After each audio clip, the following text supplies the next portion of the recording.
Welcome to PCW news. ముందుగా headlines.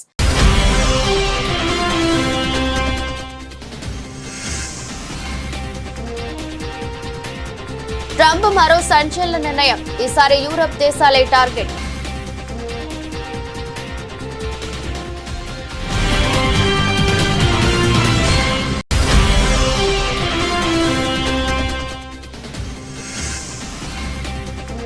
ఉపాధి కల్పనకు కట్టుబడి ఉన్నామన్న మోదీ. వర్చువల్ గా రోజ్గార్ మేళాలో 51,000 మందికి ఉద్యోగ పత్రాలు అందజేసిన ప్రధాని.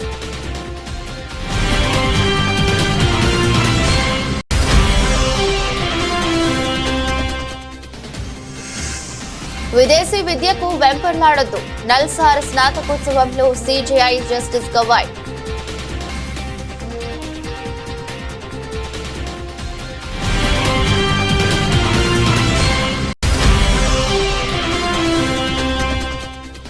అనారోగ్యంతో ఈ తెల్లవారుజామున విలక్షణ నటుడు కోట శ్రీనివాసరావు కన్నుమూత.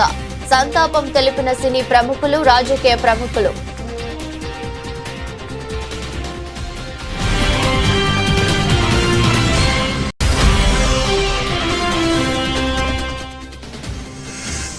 రాష్ట్రంలో చంద్రబాబు నిరంకుశ పాలన సాగుతుందన్న జగన్. చట్ట ప్రకారం నిరసనలు తెలిపినా అక్రమ కేసులు ఎదుర్కోవాల్సి వస్తుందని వ్యాఖ్య.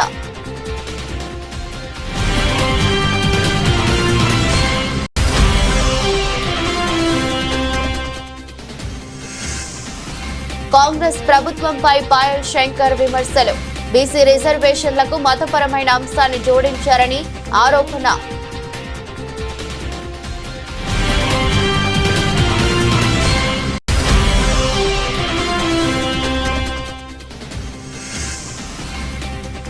బీసీ మహిళని చూడకుండా దాడి. జడ్పీ చైర్పర్సన్ ఉప్పాల హారిక కన్నీటి పర్యంతం.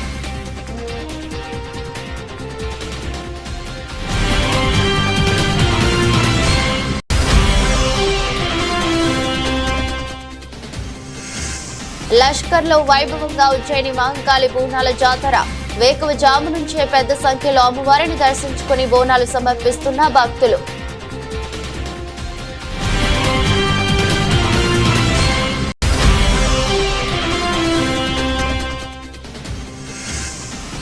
టీమిండియాకు దక్కని ఆతిథ్యం. తొలి ఇన్నింగ్స్ లో 387 పరుగులకు ఇంగ్లాండ్ ఆల్అౌట్. సరిగ్గా తొలి ఇన్నింగ్స్ లో అదే స్కోర్ కు టీమిండియా ఆల్అౌట్.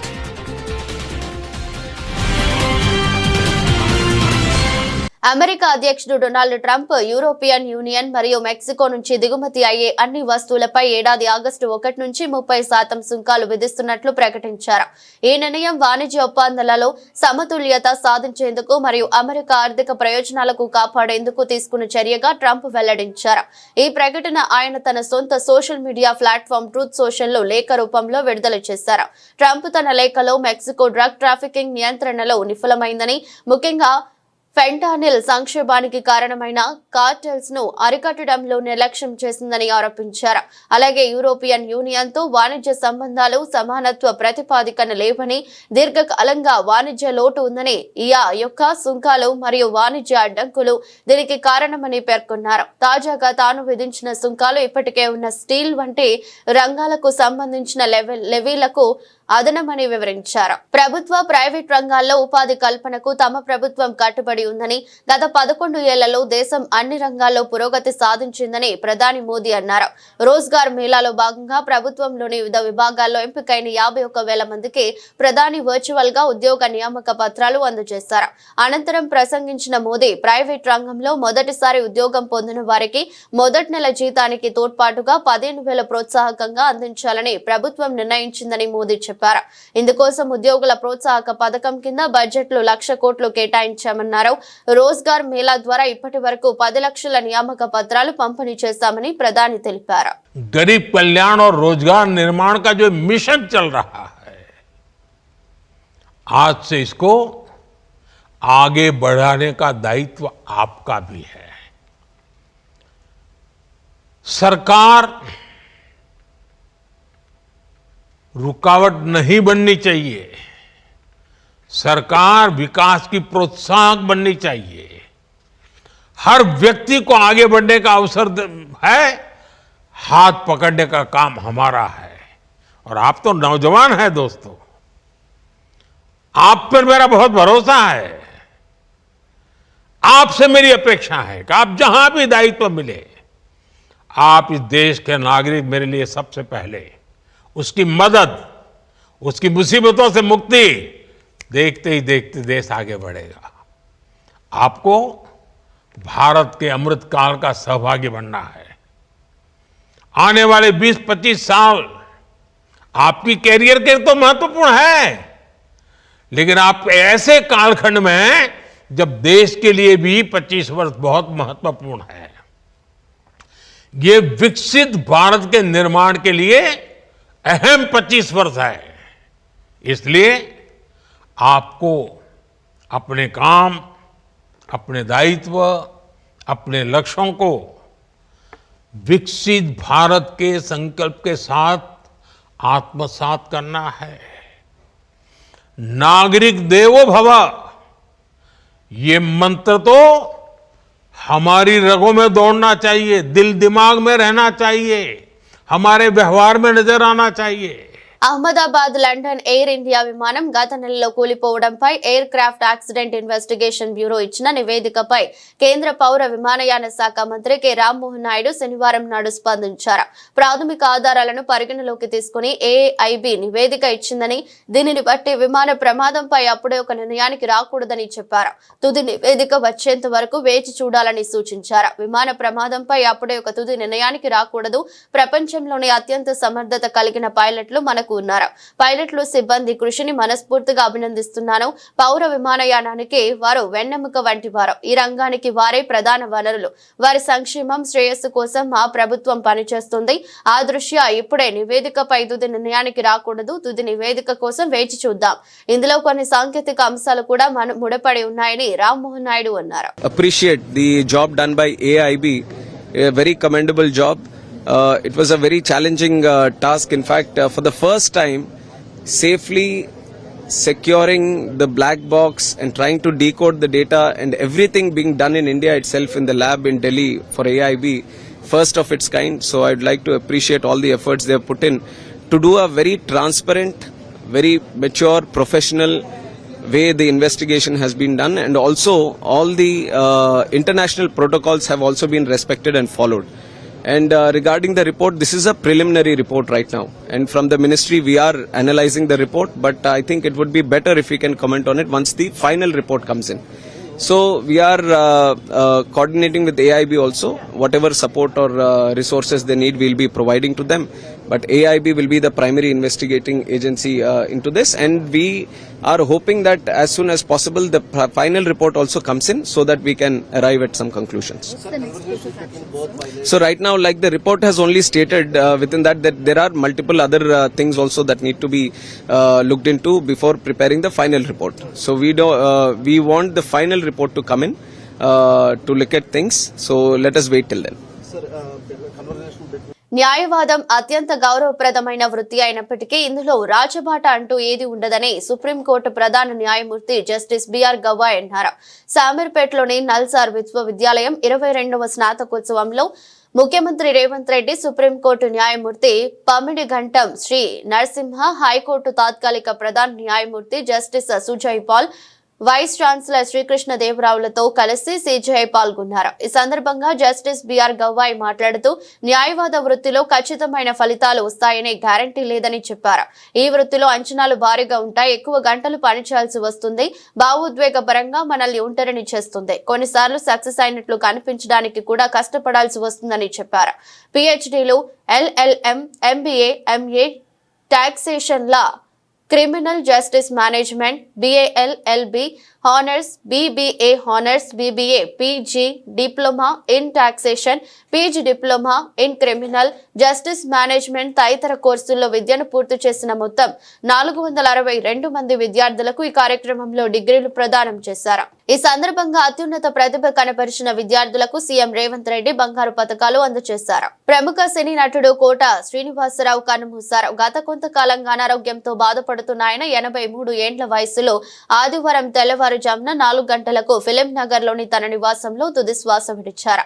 1978లో ప్రాణం ఖరీదు సినిమాతో సినీ రంగ ప్రవేశం చేసిన కోట 750కి పైగా చిత్రాల్లో నటించారు. తన 4 దశాబ్దాల సినీ ప్రయాణంలో విలన్ గా, క్యారెక్టర్ ఆర్టిస్ట్ గా, కమెడియన్ గా ఎన్నో విలక్షణ పాత్రలు పోషించారు. 9 నంది పురస్కారాలు అందుకున్న ఆయనను 2015లో కేంద్ర ప్రభుత్వం పద్మశ్రీ పురస్కారం అందించింది. ఆయనకు 2 కుమార్తెలు, 1 కుమారుడు కోట ప్రసాద్ ఉన్నారు. 2010 జూన్ 21న రోడ్డు ప్రమాదంలో ప్రసాద్ మృతి చెందారు. కోట మృతి పట్ల సినీ ప్రముఖులు, అభిమానులు తీవ్ర దిగ్భ్రాంతి వ్యక్తం చేస్తున్నారు. లెజెండరీ నటులు, బహుముఖ ప్రజ్ఞాశాలి శ్రీ కోట శ్రీనివాసరావు గారు ఇక లేరనే వార్త నన్ను తీవ్రంగా కలిచివేసింది. ప్రాణం ఖరీదు చిత్రంతో ఆయన నేను ఒకేసారి సినీ కెరీర్ ను ప్రారంభించామని మెగాస్టార్ చిరంజీవి గుర్తు చేసుకున్నారు. కోట శ్రీనివాసరావు ఆ పేరే చాలు, ఎనలేని నటన చాతుర్యం, ప్రతి పాత్రలో తనదైన శైలిలో ప్రాణం పోసిన మహానటుడు ఆయన. తన సినీ ప్రయాణంలో ఆయనతో నటించిన పంచుకున్న క్షణాలు ఎప్పటికీ చిరస్మరణీయమంటూ ఆయన ఆత్మకు శాంతి చేకూరాలని జూనియర్ ఎన్టీఆర్ ప్రార్థించారు. కోట శ్రీనివాసరావు లేరనే విషయాన్ని నమ్మలేకపోతున్నా, నటన ఉన్నంత కాలం ఆయన ఉంటారని, దాదాపు 4 దశాబ్దాల పాటు మేము కలిసి పనిచేశామంటూ బ్రహ్మానందం కోట శ్రీనివాసరావుతో తమ దీర్ఘకాల అనుబంధాన్ని గుర్తు చేసుకున్నారు. నటుడు కోట శ్రీనివాసరావు మృతికి ఏపీ ఉప ముఖ్యమంత్రి పవన్ కళ్యాణ్ సంతాపం తెలిపారు. ఈ మేరకు ఆయన కోట శ్రీనివాసరావు పార్థివ దేహానికి నివాళులర్పించారు. పద్మశ్రీ కోట శ్రీనివాసరావు మరణ వార్త తీవ్ర దిగ్భ్రాంతిని కలిగించిందని ఆయన పేర్కొన్నారు. ఆయన ఒక మహానటుడు అని ప్రత్యేకంగా చెప్పాల్సిన పని లేదు. ఒక దశకంలో నేను, కోట శ్రీనివాసరావు, బాబు మోహన్, మేము ముగ్గురం ప్రతి సినిమాలో ఉండేవాళ్ళం. రోజుకు 18-20 గంటలు పనిచేసేవాళ్ళం. ప్రతి లాస్ట్ 40 years 4 decades-గా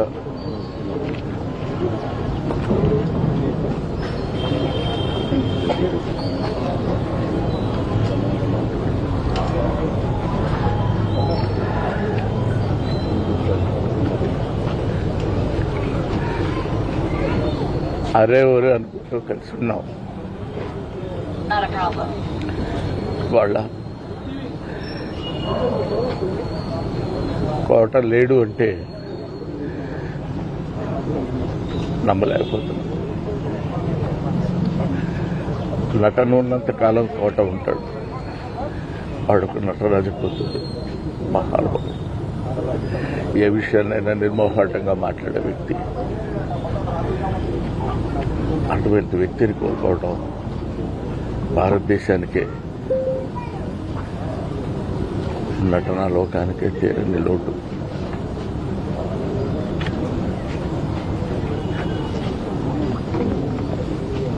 తెలంగాణ స్థానిక సంస్థల ఎన్నికల్లో బీసీలకు 42% రిజర్వేషన్లు కల్పించేందుకు రాష్ట్ర కేబినెట్ ఆమోదం తెలిపిన విషయం తెలిసిందే. స్థానిక సంస్థల ఎన్నికల్లో బీసీలకు రిజర్వేషన్లు కల్పించే 2 బిల్లులను ఏడాది మార్చిలో శాసనసభ ఆమోదించింది. ఇటీవల పంచాయతీ ఎన్నికలకు సంబంధించిన అంశంపై హైకోర్టు కూడా నెలాఖరులోపు రిజర్వేషన్లు ఖరారు చేయాలని ప్రభుత్వాన్ని ఆదేశించింది. ఈ అంశాలన్నిటిపై చర్చించిన కేబినెట్ స్థానిక సంస్థల ఎన్నికల్లో బీసీలకు 42% రిజర్వేషన్లు కల్పించాలని నిర్ణయం తీసుకుంది. ఈ నేపథ్యంలో కాంగ్రెస్ బీసీ నేతలు నిన్న ముఖ్యమంత్రి రేవంత్ రెడ్డిని కలిసి కృతజ్ఞతలు తెలిపారు. ఈ సందర్భంగా ముఖ్యమంత్రి రేవంత్ రెడ్డి మాట్లాడుతూ బీసీలకు 42% రిజర్వేషన్లు కల్పించడం కాంగ్రెస్ పార్టీ విజయంగా పేర్కొన్నారు. రిజర్వేషన్ ఫలాలను బీసీలు సద్వినియోగం చేసుకోవాలని సూచించారు. బీజేపీ పాలిత రాష్ట్రాల్లో బీసీలకు రిజర్వేషన్లు కల్పించలేదని అన్నారు. రాష్ట్రంలో కులగణన చాలా పకడ్బందీగా చేశామని తెలిపారు. ఇది దేశానికే ఉత్తమ నమూనా అని అన్నారు. ప్రజలు స్వచ్ఛందంగా కులగణనకు వివరాలు వెల్లడించారని తెలిపారు. ఈ సమాచారాన్ని పూర్తిగా డిజిటలైజ్ చేసి భద్రపరిచామని వెల్లడించారు. మేము తెలంగాణ రాష్ట్ర ప్రభుత్వంగా కాంగ్రెస్ పార్టీగా చేయాల్సిందంతా చేసింది. చిత్తశుద్ధి ఎవరికి ఉండాలి? భారతీయ జనతా పార్టీకి ఉండాలి. ఈరోజు గవర్నర్తో సహా లీగల్ వెయిటింగ్ చెప్పించి గవర్నమెంట్ ఆఫ్ ఇండియాకు పంపిస్తే, క్యాబినెట్ అప్రూవల్ చేసి రాష్ట్ర ప్రభుత్వానికి పంపించేస్తే ఇమ్మీడియట్గా జరగాల్సిన పరిణామాలన్నీ వేగంగా జరిగిపోతాయి. లేదు, కేంద్ర ప్రభుత్వమే మనం పంపించిన ప్రతిపాదనను తమిళనాడు ఎట్లయితే 9th షెడ్యూల్లో చేసిందో రిజర్వేషన్లో, తెలంగాణ రిజర్వేషన్లో కూడా 9th షెడ్యూల్ చేరుస్తే 100% మనకు చట్టబద్ధత వస్తుంది. ఎవరు దీన్ని సాధించాల్సింది? కిషన్ రెడ్డి గారు సాధించాలి, లక్ష్మణ్ గారు సాధించాలి, బండి సంజయ్ గారు సాధించాలి, లేకపోతే మా మిత్రుడు ఆర్ కృష్ణయ్య సాధించాలి. ఎందుకు అంటే వాళ్ళ నాయకుడు నరేంద్ర మోడీ అనుకుంటేనే ఈ పని జరుగుతుంది. ఇవాళ తెలంగాణలో సాధ్యమైందంటే మా నాయకుడు రాహుల్ గాంధీ గారు అనుకున్నాడు కాబట్టి ఇది సాధ్యమైంది. నరేంద్ర మోడీ ప్లేస్లో రాహుల్ గాంధీ గారు ఉంటే 48 గంటలలో చేసుకొచ్చే బాధ్యత నాది. ఎవరు అక్కర్లేదు, మీకు అందరికి 1 లక్ష మంది పిలిచి 10 పోస్టులు పెడతాను నేనే తీసుకొని వచ్చిన తర్వాత. మీరెవ్వరు కొట్లాడాల్సిన పని లేదు, మీరెవ్వరు రైలు ఎక్కాల్సిన పని లేదు, రైలు రోకో చేయాల్సిన పని లేదు. మోడీ ఉన్నాడు కాబట్టి మోడీని కూటమి ప్రభుత్వంపై వైసీపీ అధినేత జగన్ మరోసారి తీవ్ర స్థాయిలో విరుచుకుపడ్డారు. ఆయన స్పందిస్తూ ప్రభుత్వాన్ని ప్రశ్నించే గొంతుకలను పోలీస్ వ్యవస్థను అడ్డు పెట్టుకుని నులిమేస్తున్నారని మండిపడ్డారు. రాష్ట్రంలో ప్రజాస్వామికమైన ప్రాథమిక హక్కులకు భంగం కలుగుతుందని అన్నారు. చంద్రబాబు నిరంకుశ పాలనలో ప్రజల హక్కులు అణచివేయబడుతున్నాయని దుయ్యబట్టారు. చట్టానికి లోబడి నిరసనలు తెలిపిన అక్రమ కేసులు ఎదుర్కోవాల్సి వస్తుందని జగన్ మండిపడ్డారు. గుంటూరు మెర్చియార్డులో రైతుల పరామర్శకు వెళ్లినప్పుడు ఒక కేసు పెట్టారు. రామగిరిలో లింగమయ్య కుటుంబాన్ని పరామర్శించేందుకు వెళ్లినప్పుడు తోపుదుర్తి ప్రకాష్ రెడ్డిపై కేసు పెట్టారు. పొదిలిలో పొగాకు రైతులను పరామర్శించేందుకు వెళితే 3 కేసులు పెట్టి 15 మందిని అరెస్ట్ చేశారు. పల్నాడులో పోలీసు వేధింపులకు తట్టుకోలేక ఆత్మహత్య చేసుకున్న నాగ మల్లేశ్వరరావు కుటుంబాన్ని పరామర్శించేందుకు వెళితే 5 కేసులు నమోదు చేశారు. 131 మందికి నోటీసులు జారీ చేశారు. సినిమా పోస్టర్ ప్రదర్శించిన యువకుడిని జైల్లో పెట్టారని ఆగ్రహం వ్యక్తం చేశారు. బంగారుపాళ్యంలో మామిడి రైతులను పరామర్శించడానికి వెళితే 5 కేసులు పెట్టి 20 మందిని కస్టడీలోకి తీసుకున్నారని జగన్ మండిపడ్డారు. వారిని అరెస్ట్ చేసినట్టు చూపించలేదని, కోర్టులో హాజరుపరచలేదని అన్నారు. తన ప్రతి పర్యటనలో అక్రమ కేసులు పెడుతున్నారని ఆగ్రహం వ్యక్తం చేశారు.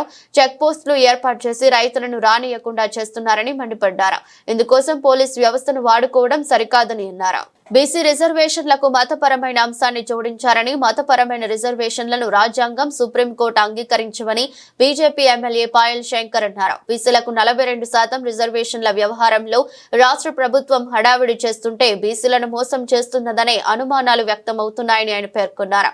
హైదరాబాద్ లోని బీజేపీ కార్యాలయంలో ఏర్పాటు చేసిన మీడియా సమావేశంలో మాట్లాడుతూ ఆర్డినెన్స్ తీసుకురాకుండానే బీసీలకు 42% రిజర్వేషన్లను అమలు చేసినట్లు ఆ పార్టీ నేతలు మాట్లాడుతున్నారు విమర్శించారు. కాంగ్రెస్ పార్టీ ఎప్పుడు ఇచ్చిన మాట మీద నిలబడలేదని ఆయన మండిపడ్డారు. శాసనసభ సమావేశాలను ఏర్పాటు చేసి బీసీ రిజర్వేషన్లను ఏ విధంగా అమలు చేస్తారో చర్చించాలని పాయల్ శంకర్ డిమాండ్ చేశారు. ఈ వ్యవహారంలో న్యాయపరమైన ఇబ్బందులు రాకుండా, బీసీలకు అన్యాయం జరగకుండా ఇచ్చిన మాటకు కట్టుబడి ఉండాలని సూచించారు. 42% బీసీ రిజర్వేషన్ల మీద ఆలు లేదు, సూలు లేదు, కొడుకు పేరు సోమలింగం అన్నట్టు రిజర్వేషన్లు అమలయ్యింది లేదు. ఆర్డినెన్స్ ఎట్లా తెస్తారో దాని మీద స్పష్టత లేదు. ఈ గందరగోళమైనటువంటి పరిస్థితులలో ఒక క్లారిటీ ఇవ్వకుండా 42% బీసీ రిజర్వేషన్లు స్థానిక సంస్థల్లో అమలైపోయినట్టు, బీసీలందరూ కుర్చీలలో కూర్చున్నట్టు, మీరంతా రండి, సంబరాలు చేయండి, పాలాభిషేకం చేయండి, మాకు పూలమాలలు వేయండి అని కాంగ్రెస్ పార్టీ చేస్తున్నటువంటి సంబరాలు చూస్తే మరొక్కసారి రాష్ట్ర బీసీలను కాంగ్రెస్ పార్టీ మోసం చేయడానికి సిద్ధమవుతున్నదా అని అనుమానం కలుగుతూ ఉన్నది. మేము ఎందుకు ఈ మాట మాట్లాడుతున్నామనంటే, కాంగ్రెస్ ఏ రోజు కూడా ఇచ్చిన మాటకు కట్టుబడి లేకుండా అవసరానికి ఒక తీరు మాటలు మాట్లాడుతుంది కాంగ్రెస్ పార్టీ.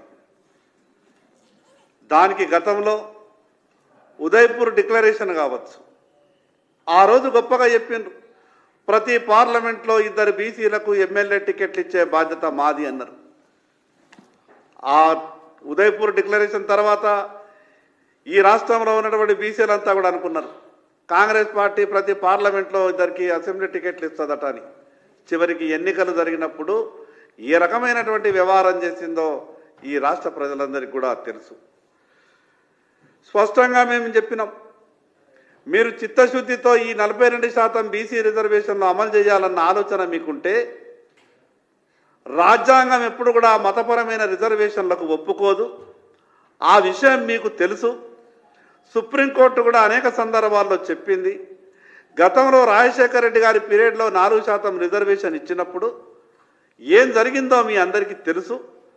హైకోర్టు కొట్టేసిన తర్వాత సుప్రీంకోర్టులో స్టే మీద ఆ యొక్క విషయం కొట్టుమిట్టాడుతున్నది. కృష్ణా జిల్లాలోని గుడివాడలో జడ్పీ చైర్పర్సన్ ఉప్పాల హారిక కారుపై కొందరు దాడికి పాల్పడ్డారు. వైఎస్ఆర్సీపీ సమావేశానికి వెళ్తుండగా ఈ ఘటన చోటు చేసుకుంది. జిల్లా ప్రథమ పౌరురాలికే పోలీసులు రక్షణ కల్పించలేకపోవడంపై వైఎస్ఆర్సీపీ శ్రేణులు ఆగ్రహం వ్యక్తం చేస్తున్నాయి. బీసీ మహిళ అని చూడకుండా తనను టార్గెట్ చేసి టీడీపీ జనసేన గుండాలు దాడికి పాల్పడ్డారని కృష్ణా జిల్లా జడ్పీ చైర్పర్సన్ ఉప్పాల హారిక కన్నీటి పర్యంతమయ్యారు. వైఎస్ఆర్సీపీ కార్యక్రమానికి ఉప్పాల హారిక వెళ్తున్న సమయంలో ఆమె కారును పచ్చమూకలు అడ్డుకున్నాయి. ఈ క్రమంలోనే ఆమె కారుపై విచక్షణ రహితంగా దాడికి తెగపడ్డారు. ఈ అరాచక ఘటనపై ఉప్పాల హారిక మాట్లాడుతూ గుడివాడ ఎమ్మెల్యే ప్రోద్బలంతోనే ఈ దాడి జరిగిందన్నారు. కారులో ఉన్న తమను చంపడానికి యత్నించారని ఆవేదన వ్యక్తం చేశారు. ఈ దాడితో భయపడిపోయి తన భర్త తాను కారులోంచి బయటకు రాలేదన్నారు. తనను అసభ్య పదజాలంతో దూషించారని, తన కారు అద్దాలను ధ్వంసం చేశారన్నారు.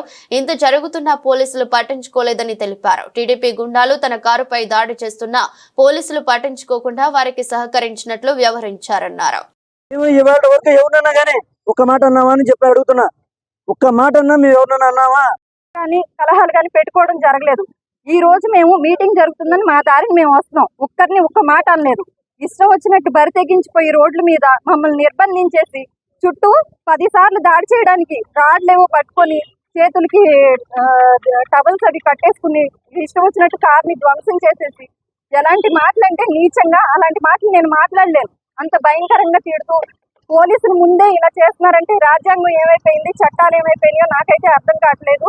మరి నాకే ఈ విధంగా ఉంటే ఇంకా సాధారణమైన మహిళలు రోడ్డు మీద తిరగడానికి కూడా భయంకరమైన పరిస్థితులు ఏర్పడేటట్టున్నాయి. గవర్నమెంట్ వచ్చి 1 సంవత్సరం అయింది. ఇంకా 4 సంవత్సరాలు ఈ భయానక పాలన ఎలా ఎదుర్కొంటారో మరి నాకైతే అర్థం కావట్లేదు. దీనికి పోలీసులు ఏ విధంగా వారిపై కఠినమైన చర్యలు తీసుకుంటారో నాకు తెలియదు. నేనైతే కంప్లైంట్ ఇవ్వడం జరిగింది ఇప్పుడే.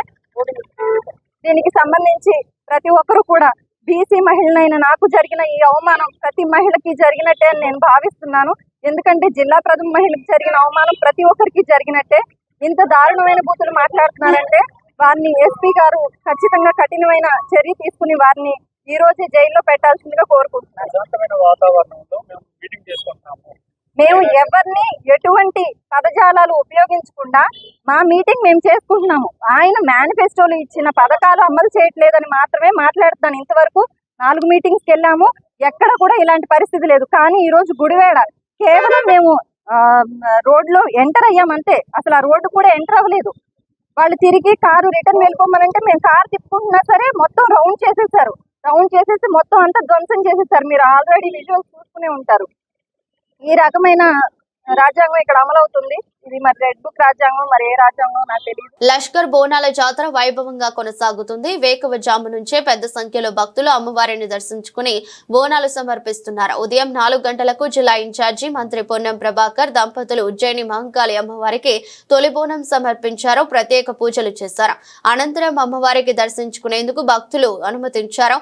పెద్ద సంఖ్యలో ఆడపడుచులు అమ్మవారి బోనం సమర్పించేందుకు బారులు తీరారు. అమ్మవారిని దర్శించుకున్న ప్రజా ప్రతినిధులు కేంద్ర మంత్రి కిషన్ రెడ్డి దంపతులు, Sanath Nagar MLA Talasani Srinivas Yadav, Malkajgiri MLA Marri Rajasekhar Reddy, Narsapur MLA Sunitha Laxma Reddy, మాజీ MLC PL Srinivas, Sanath Nagar Congress incharge Kota Neelima అమ్మవారిని దర్శించుకున్నారు. దేవాదాయ శాఖ principal secretary Shailaja Ramaiah, commissioner I Venkatarao, north zone DCP Rashmika Perumal భక్తులకు ఎలాంటి ఇబ్బంది తలెత్తకుండా ఎప్పటికప్పుడు జాగ్రత్తలు చేపడుతున్నారు.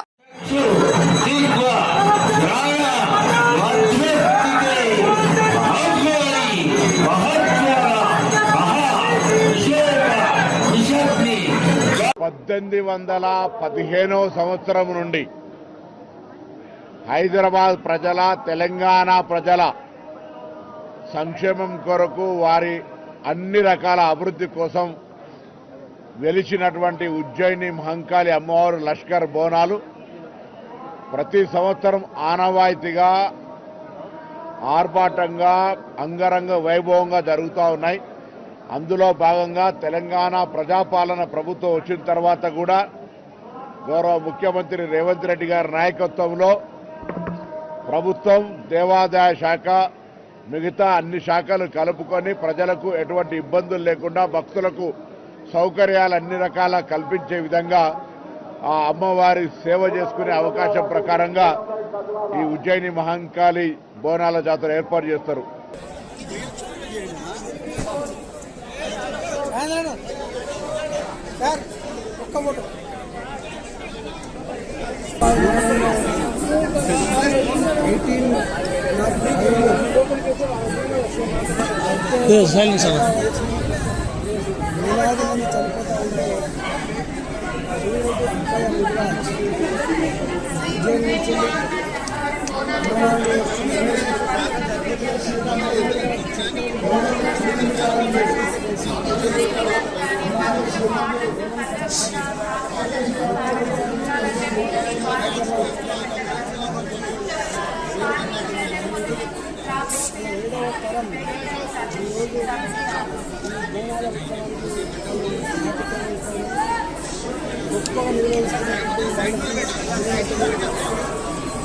హైదరాబాద్ నగరంలో కోరుకొండలో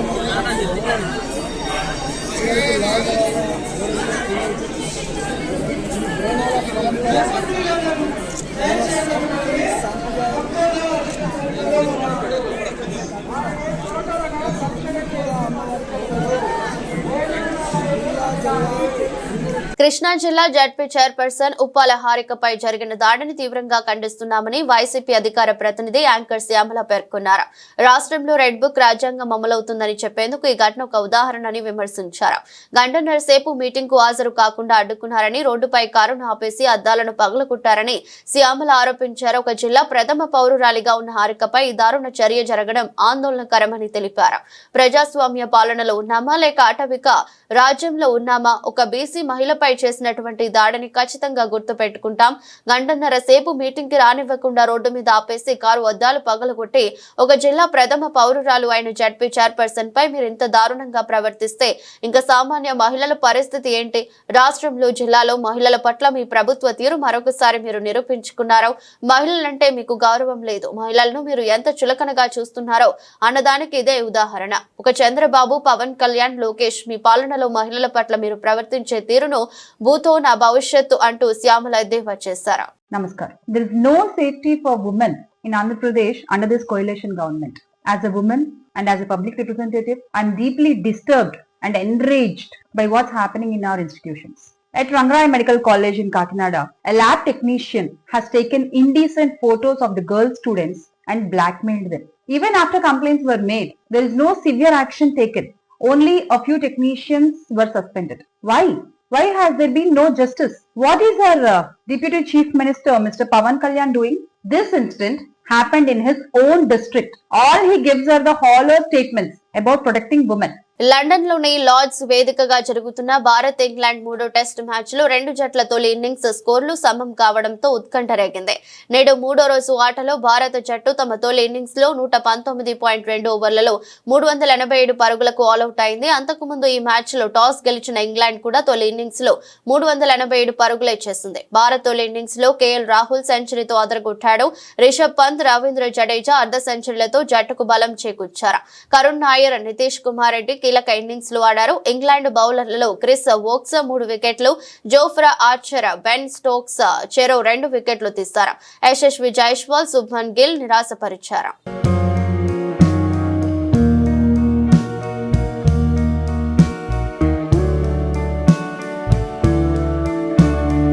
వార్తలు ముగించే ముందు మరోసారి హెడ్లైన్స్.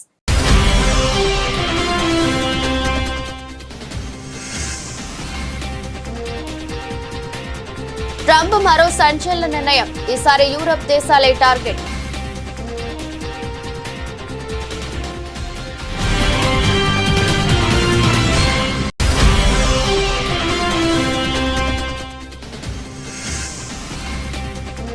ఉపాధి కల్పనకు కట్టుబడి ఉన్నామన్న మోదీ.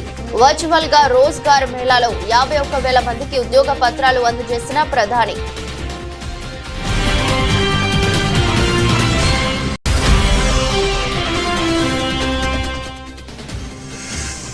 విదేశీ విద్యకు వెంపర్లాడొద్దు, నల్సార్ స్నాతకోత్సవంలో సిజేఐ జస్టిస్ గవాయ్.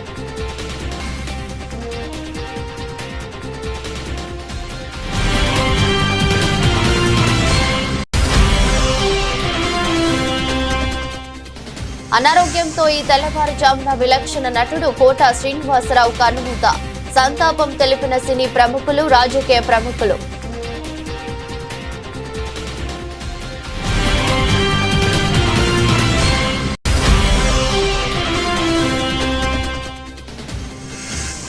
రాష్ట్రంలో చంద్రబాబు నిరంకుశ పాలన సాగుతుందన్న జగన్. చట్ట ప్రకారం నిరసనలు తెలిపినా అక్రమ కేసులు ఎదుర్కోవాల్సి వస్తుందని వ్యాఖ్య.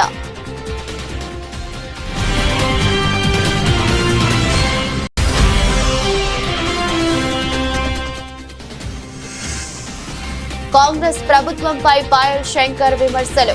బీసీ రిజర్వేషన్లకు మతపరమైన అంశాన్ని జోడించారని ఆరోపణ.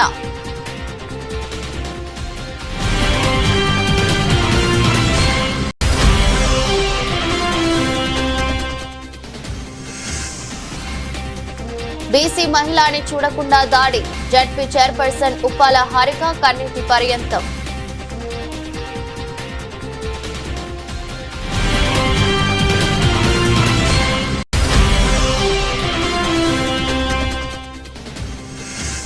లష్కర్లో వైభవంగా ఉజ్జయిని మహంకాళి బోనాల జాతర. వేకువజాము నుంచే పెద్ద సంఖ్యలో అమ్మవారిని దర్శించుకుని బోనాలు సమర్పిస్తున్న భక్తులు.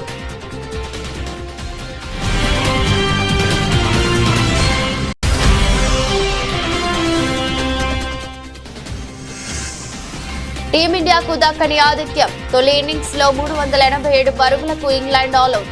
సరిగ్గా తొలి ఇన్నింగ్స్ లో అదే స్కోర్ కు టీమిండియా ఆల్అౌట్.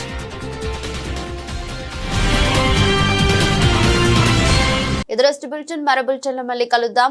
అంతవరకు సెలవు, నమస్కారం.